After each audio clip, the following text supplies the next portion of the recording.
The most beautiful woman in the world sat at a dinner table with monsters. Her name was Hedwig Kiesler, but the world would soon know her as Hedy Lamarr. Tonight, however, she was just Frau Mandel, the prize of Austria's wealthiest arms dealer. The air in their castle, Schloss Schwarzenau, was thick with the scent of roasted pheasant, expensive cigar smoke, and fascism. Across the polished mahogany, Benito Mussolini laughed, a booming, ugly sound. Her husband, Fritz Mandel, smiled, his eyes like chips of ice. He sold torpedoes, artillery shells, and control systems, the very tools of death, to anyone who would pay, including soon the burgeoning Third Reich. They didn't see the girl sitting there. They saw a doll, an ornament. Fritz would parade her through his factories, the roar of machinery a symphony of his power. He'd point to a new guidance system for a torpedo. "Isn't she magnificent?" he'd ask his generals, gesturing at the weapon but looking at his wife. He thought he was showing her off. He was, in fact, giving her an education. An education in death and in its fatal flaws. While they talked of war and tungsten steel, Hedwig listened. She wasn't daydreaming of movie sets or ball gowns. She was absorbing schematics. She heard them complain about the enemy's newest tactic, jamming the radio signals that guided their precious torpedoes, sending millions of dollars of hardware veering uselessly into the empty ocean. A jammed signal was a dead torpedo. A dead torpedo was a lost battle. It was a problem they couldn't solve. But in the prison of her own mind, behind a face so perfect it was its own kind of cage, a thought began to spark. A flicker of an idea, born from the most unexpected place imaginable. A player piano. She remembered the perforated paper rolls, how they told the piano which keys to strike. What if you could do that with a radio signal? What if you could make the signal jump from frequency to frequency, like a pianist's fingers dancing across the keys? If it jumped fast enough, randomly enough, no one could ever jam it. You couldn't catch a ghost. This was her first secret act of rebellion, the first step in her great escape. Her husband had locked her in a gilded castle, confiscating her jewelry, forbidding her from acting, monitoring her every move. He owned her body. He thought he owned her face. He had no idea what was happening in her mind. Every condescending lecture from his engineers, every diagram left on a table, every hushed complaint about radio interference, it was all fuel. One night, after a terrifying dinner where the talk turned to racial purity, she knew she was out of time. The stories of her escape became legend. Did she really disguise herself as her own maid, slipping past the guards she'd bribed with the last of her secret jewelry? Or did she, as another story goes, attend a lavish dinner party, excuse herself to the powder room, and simply climb out the window, a car waiting to spirit her away into the foggy night? The truth doesn't matter as much as the intent. She ran. She fled to Paris, then to London, a ghost leaving behind a life of velvet and steel. There she met the head of MGM, Louis B. Mayer. He saw the face, of course. That's all he saw. He offered her a contract, a new name, Hedy Lamarr, and a ticket to Hollywood, a new cage painted in gold. She took it because she knew something they didn't. She wasn't just a pretty face fleeing a monster. She was a mind, armed with a secret, heading straight for the heart of the world's biggest propaganda machine. What happens when the world's most beautiful woman holds the key to winning a war that hasn't even started yet? Hollywood was a different kind of prison. The air didn't smell of gunpowder, it smelt of cloying jasmine perfume and desperation. The flash of camera bulbs replaced the glare of welding torches. Instead of generals, she was surrounded by producers in slick suits who saw her as a commodity, an exotic European treasure. They put her in films like Algiers and Ziegfeld Girl, draped her in silk and diamonds, and gave her lines like, "I am a simple girl." It was a lie that ground against her soul like sand. Every day was a battle. She'd go home from the set, the phantom weight of a sequined headdress still on her brow, and pull out her drafting table. While the rest of Hollywood drank and danced, Hedy drew. Circuits, gyroscopes, frequencies. The world was sliding into war. Hitler's voice, a guttural screech, crackled from the radio. She heard reports of German U-boats, wolf packs hunting in the Atlantic, sinking ships filled with civilians, supplies, and soldiers. She saw the newspaper headlines, the black ink screaming about torpedoes striking their targets with lethal precision. And she knew why. The Allies didn't have a jamming problem. The Germans did. Her husband's old clients. But she also knew it was only a matter of time before they figured out how to jam Allied torpedoes, too. Her mother, a Jewish woman, was still trapped in Austria. Every sunk Allied ship felt like a personal failure. Hedy was here, in the land of the free, being paid a fortune to look beautiful while her world was burning. The feeling of helplessness was a physical sickness. This wasn't the escape she had envisioned. This was purgatory. She tried to offer her knowledge to the National Inventors Council in Washington. They saw the letterhead, Hedy Lamarr, the movie star. They patted her on the head, figuratively.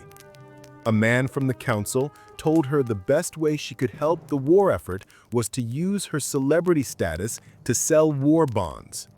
Use her face, not her mind. The insult burned hotter than any studio light. One afternoon, at a dinner party, seething with this frustration, she was introduced to a man as strange and out of place as she felt, George Antheil, the bad boy of music. He was an avant-garde composer, famous for a symphony that used 16 synchronized player pianos, airplane propellers, and electric bells. He was a genius, a madman, and a fellow outcast. Hedy, tired of polite Hollywood chatter, took a risk. She didn't talk about movies. She grabbed a napkin and a pencil. "Mr. Antheil," she began, her voice low and urgent, "let's talk about torpedoes." For the first time in America, someone saw past her face. George's eyes lit up. He didn't see a movie star. He saw a problem to be solved. His mind, trained to synchronize pianos across a concert hall, immediately understood her idea about synchronizing a transmitter and a receiver. The player piano wasn't just a metaphor anymore. It was the mechanism. Their collaboration was an explosion of creativity. His living room floor disappeared under a sea of sketches, books on naval ordnance, and sheet music. He was the chaotic energy. She was the focused, disciplined engineer. He knew how to synchronize 88 keys. She knew it had to be small enough to fit in the nose cone of a torpedo. Together, they hammered out the details of their secret communication system. They used a mechanism identical to a player piano to make a radio signal and its receiver jump between 88 different frequencies, the exact number of keys on a piano. It was brilliant. It was elegant. It was unbreakable. Hedy remembered a young soldier she'd met at a USO dance. He couldn't have been more than 19. He told her he was assigned to a destroyer, a convoy escort in the North Atlantic. He clutched her autographed photo like a holy relic. "We'll get those U-boats for you, ma'am," he said, his voice cracking with adolescent bravado. Hedy knew her invention could be the difference between that boy coming home and his ship becoming another cold, steel tomb at the bottom of the sea. This was it. The culmination of her terrible education, her daring escape, and her frustrating exile. In August 1942, they were granted U.S. patent number 2292387. It was real, a tangible piece of paper that held the power to change the world. She walked the patent, her hands trembling, into the office of the U.S. Navy. This wasn't Hedy Lamarr, the movie star, selling a kiss for a war bond. This was Hedwig Kiesler, the inventor, offering them salvation. She thought they would finally see her. She stood over the plans, the smell of salt and steel in the air, a lifetime of secrets laid bare. She believed she had finally found her purpose. But she was about to learn that the most dangerous enemy wasn't the U-boat captain. It was a man in a uniform who refused to believe that a beautiful woman could possibly be brilliant. He looked at the patent, then at her face, and laughed. The office was a shrine to masculine authority. Dark wood paneling, portraits of grim-faced admirals, and the faint, stale odor of cigar smoke clinging to the curtains. The Navy official, a man whose chest was heavy with medals earned in a previous, simpler war, held her patent between his thumb and forefinger, as if it were a piece of soiled laundry. George Antel tried to explain the mechanics, the genius of the synchronized piano rolls. The official's eyes glazed over. Then he looked at Hedy, and he smiled, a patronizing, dismissive smile that was more devastating than any shouted insult. "Miss Lamarr," he said, his voice dripping with condescension, "this is all very clever, but what you're describing, it's too bulky. How do you propose we fit a player piano inside a torpedo?" He hadn't understood a word. He'd heard piano, and his mind had shut down. "You should leave the war to the men," he concluded, sliding the patent back across the desk. A death sentence. "You stick to what you do best. Go sell some more war bonds." The rejection felt like a physical blow. All those nights hunched over a drafting table, the intellectual fire she'd shared with George, the hope that she could finally use the cursed knowledge from her first marriage for good. All of it dismissed, wasted. Because her face was too pretty, her gender too wrong. She walked out of that building into the blinding Washington, D.C. sun, a fury building inside her. It was a cold, quiet rage. They wouldn't let her save their sons with her brain. They saw her as nothing more than a picture on a poster, a fantasy to sell to lonely soldiers. Her first escape from Mandel was from a physical prison. Now she realized she had to escape their perception of her. But you can't run from your own face. So she made a ruthless calculation, a gambit. If her face was the only weapon they would let her use, she would turn it into a weapon of mass salvation. She went back to MGM. She went to the head of the war bond tour. "You want me to sell bonds?" she said, her voice devoid of its usual soft European lilt, now hard as diamond. "Fine, I will sell more bonds than any man in this country, but we're going to do it my way." Her way was a spectacle of shocking intimacy. She didn't just stand on stages and smile. She went into the crowds. She promised a kiss to any man who bought a $25,000 bond. It was scandalous. It was electrifying. It was a sensation. Night after night, in city after city, she stood under the hot lights, the roar of the crowd a physical force. Men lined up, their faces flushed, waving cash and checks.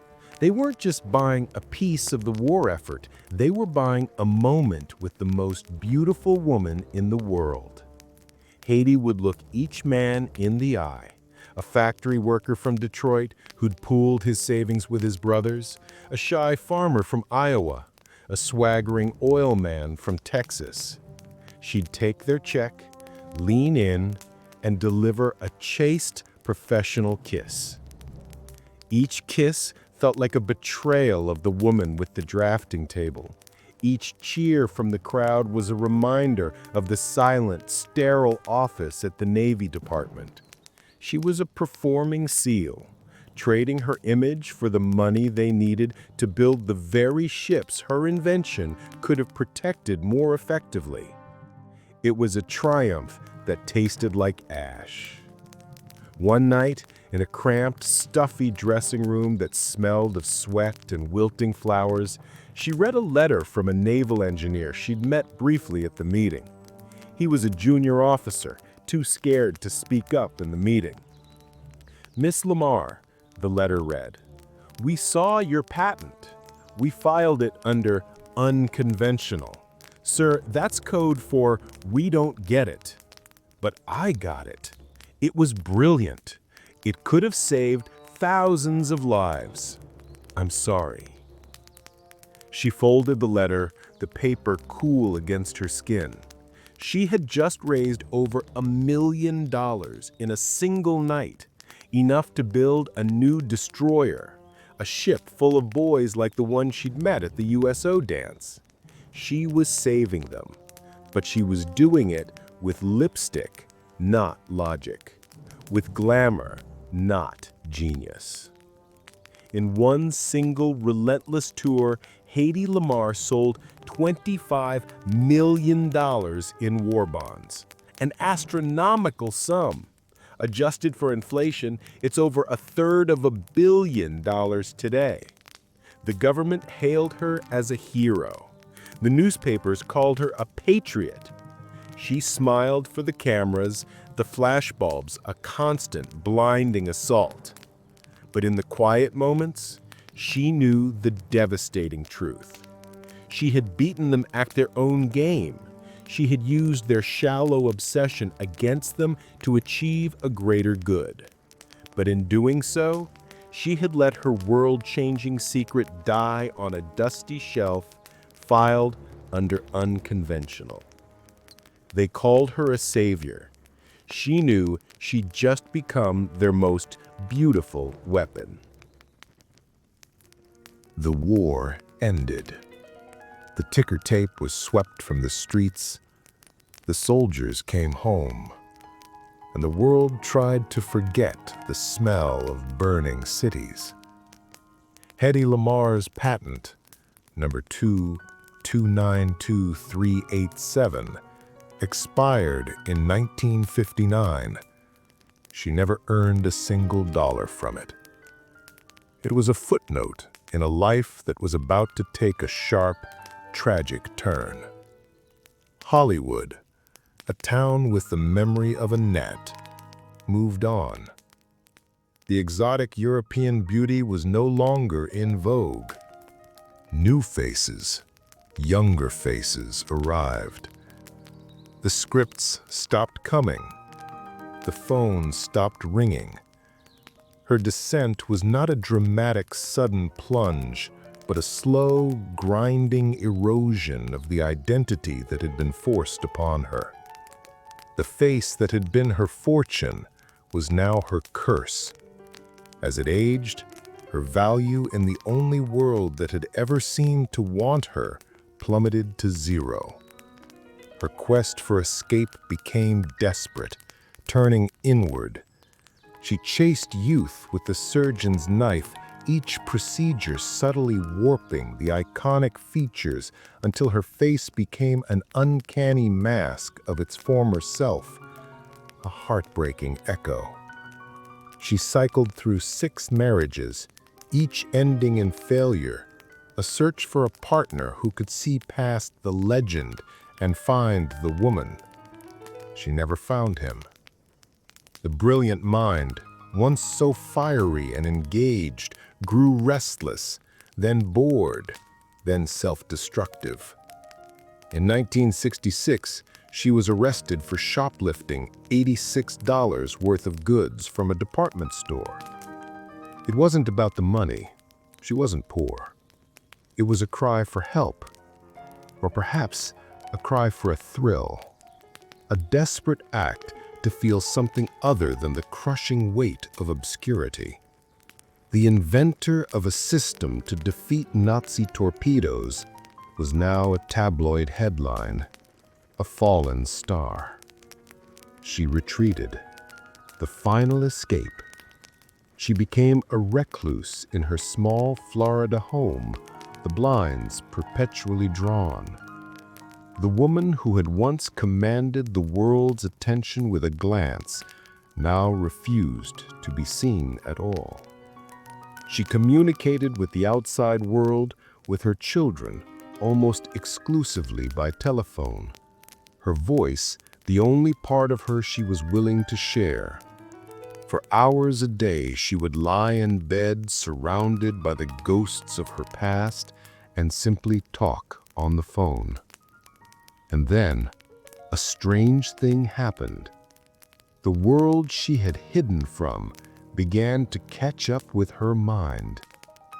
In the 1980s and 90s, engineers developing secure military communications and later wireless consumer technology stumbled upon an old, expired patent, a secret communication system filed during World War II. They looked at the elegant simplicity of frequency hopping, the core concept that would become the backbone of everything from secure military satellites to Wi-Fi, Bluetooth, and GPS. They looked at the names of the inventors: George Antel, the mad composer, and Hedy Lamarr, the movie star. It couldn't be. A mistake, a typo. But it wasn't. The calls started. First from military historians, then from tech magazines, then from award committees. In 1997, she was awarded the Electronic Frontier Foundation's Pioneer Award. They reached her by phone, of course. She was 83 years old, living in the dark. Her official response was a perfect, crystallized drop of her entire life's frustration and vindication. Well, her voice crackled over the line, it's about time. She died in her sleep in the year 2000, alone. The obituaries focused on her films, her beauty, her scandals. But her real legacy was just starting to hum in the pockets and homes of billions of people. Every time you connect to a Wi-Fi network, you are using her idea. Every time you pair a Bluetooth headset, you are using the ghost of a mechanism she dreamed up with a composer on a living room floor. Every time your phone's GPS guides you, you are benefiting from the mind of a woman the U.S. Navy told to stick to selling kisses. She never got the credit in her lifetime. She never saw the financial rewards. But her final cosmic gambit was the most brilliant of all. The world that had refused to see past her face is now irrevocably, invisibly run by her brain. The ultimate irony, the ultimate victory. History remembers the movie star. The future runs on the mind they told her to hide.